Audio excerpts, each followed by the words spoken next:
Hello बच्चों, good morning. बेटा आज हम आपका हिंदी में लेसन 12 जिसका नाम है शेरनी झलकारी, इस लेसन की रीडिंग करेंगे। तो बेटा ये लेसन जो है, जिस तरह से रानी लक्ष्मीबाई थी, ठीक है, जो हमारे देश की वीरांगना थी, उसी तरह से जो झलकारी है वह भी हमारे देश की एक वीरांगना थी। अब उनके नाम के आगे शेरनी क्यों लगा और उन्हें झलकारी जो थी वह कौन थी, इस लेसन में इसके बारे में बताया गया है।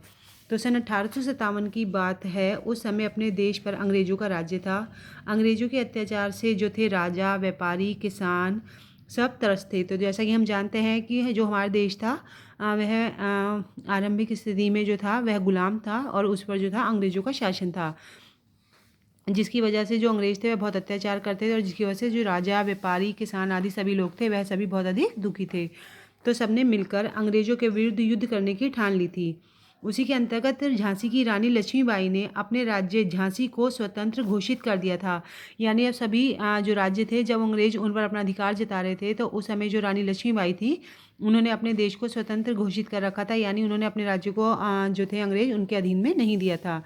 इस पर अंग्रेजों की एक विशाल सेना ने झांसी के किले को घेर लिया था और महारानी लक्ष्मीबाई ने प्रारंभ में किले के भीतर से ही भीषण युद्ध किया था, परंतु अंत में उन्हें किले को छोड़कर बाहर जाना पड़ा था। उस समय उन्होंने अपने बेटे आनंद राव को अपनी पीठ पर बांधे घोड़े पर सवार महारानी हाथ में नंगी तलवार लेकर किले से बाहर निकल आई थी। जो झलकारी थी वह उनकी अंगरक्षिका थी और वह रानी लक्ष्मीबाई की तरह ही एक वीरांगना थी। बचपन में उसने अपनी दराती से एक चीते को मार डाला था। ठीक है, यानी जब वह छोटी थी तो उनके पास एक दराती थी। जब उन पर एक चीते ने आक्रमण किया तो उन्होंने उस दराती से ही उस चीते को मार डाला था। इसलिए जो महारानी लक्ष्मीबाई थी उन्होंने उसे शेरनी झलकारी का नाम दिया था। यानी वह शेरनी के नाम से उसको संबोधित करती थी। अंग्रेजों की सेना महारानी का पीछा कर रही थी। झलकारी ने महारानी से कहा कि भाई साहब, आप इन्हें चकमा देकर निकल जाइए, मैं इन्हें यहीं रोक लेती हूँ। महारानी झलकारी की बात पहले नहीं मान रही थी, परंतु झलकारी ने कहा कि देखिए भाई साहब, आपका जीवन जो है वह अमूल्य है। आप यहाँ सुरक्षित रहेंगी तो जो हमारा देश है वह भी सुरक्षित रहेगा। आप मेरी चिंता मत छोड़िए और आप बचकर निकल जाइए।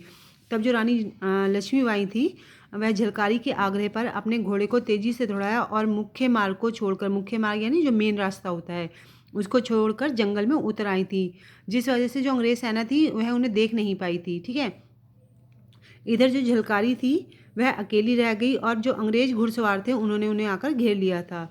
तब एक सैनिक ने उनसे पूछा था कि तुम कौन हो। तब जो शेरनी झलकारी थी उसने कहा कि मैं झांसी की रानी लक्ष्मीबाई हूँ और मुझे सलाम करो। झांसी की रानी का नाम सुनकर सभी सैनिक चौंक गए थे, क्योंकि उनका मुख्य मकसद जो था वह झांसी की रानी को ही कैद करना था। तब उन्होंने कहा कि ठीक है, हमारा जो जनरल है वह आपके पास नहीं आएगा, तो आपको ही वहाँ जाना पड़ेगा, इसलिए हम तुम्हें गिरफ्तार करते हैं। ठीक है, आगे तब रानी झलकारी ने, जो शेरनी झलकारी थी, उन्होंने कहा कि ठीक है, मैं वहाँ चलती हूँ। तब वह बड़ी शान से घोड़े पर सवार होकर आगे आगे चल दी और उनके चारों ओर जो अंग्रेजी घुड़सवार थे वह चल रहे थे।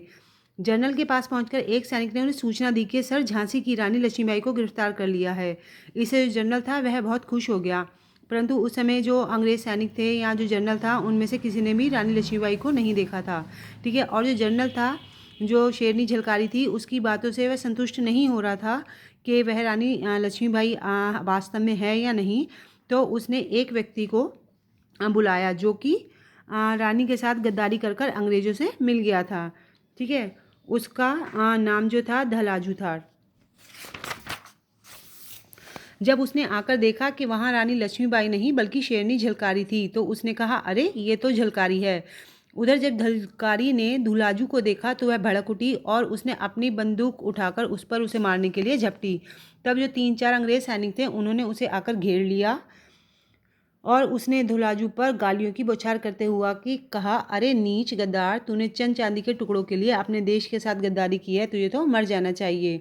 इतना कहकर जो झलकारी थी ने धुलाजू के मुंह पर थूक दिया। धुलाजू की बात सुनकर जनरल ने जो था फौरन रानी का पीछा करने के लिए घुड़सवारों को आदेश दिया और इधर उसने झलकारी से रानी के संबंध में बहुत से प्रश्न किए, परंतु जो झलकारी थी उसने कोई भी जानकारी जो थी वह अंग्रेज जनरल को नहीं दी।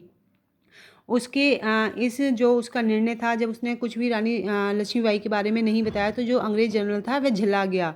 ठीक है, और उसने आदेश दिया कि इसे पेड़ से बांधो और इसे गोलियों से भून डालो। झलकारी को पेड़ से बांध दिया गया, परंतु उसके चेहरे पर अजीब संतोष झलक रहा था। वह क्यों? क्योंकि वह सोच रही थी कि अब तक तो बाई साहब ना जाने कहाँ की कहाँ पहुँच गई होंगी।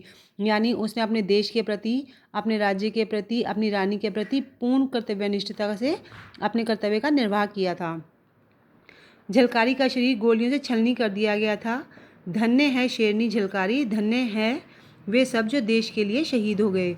यानी जिस तरह से हमारे बहुत से, जो हमारा देश है जो था गुलाम था, और हमारे वो बहुत से शहीद जो थे जिन्होंने देश की स्वतंत्रता के लिए अपने प्राण न्यौछावर कर दिए, वह सभी धन्य हैं। उन्हीं के अंतर्गत जो इसमें दिया गया है, जो हमारी वीरांगना थी शेरनी झलकारी, उन्होंने अपने देश और अपने राज्य और जो रानी लक्ष्मीबाई थी उनके प्रति जो उनके कर्तव्य था उसका पूर्णतः निर्वाह किया था। तो इस प्रकार वह शेरनी झलकारी भी धन्य है जिन्हें अपने आप को हंसते हंसते शहीद कर दिया। ठीक है बेटा, अब इस लेसन की आप एक बार स्वयं रीडिंग करेंगे तो आपको और अच्छे से समझ में आ जाएगा। ये शेरनी झलकारी के बारे में, उनके जीवन से संबंधित कुछ घटनाओं का वर्णन किया गया है इस पाठ के अंदर। ठीक है, बाकी इससे संबंधित जो भी वर्क होगा वो आपको PDF से दे दिया जाएगा।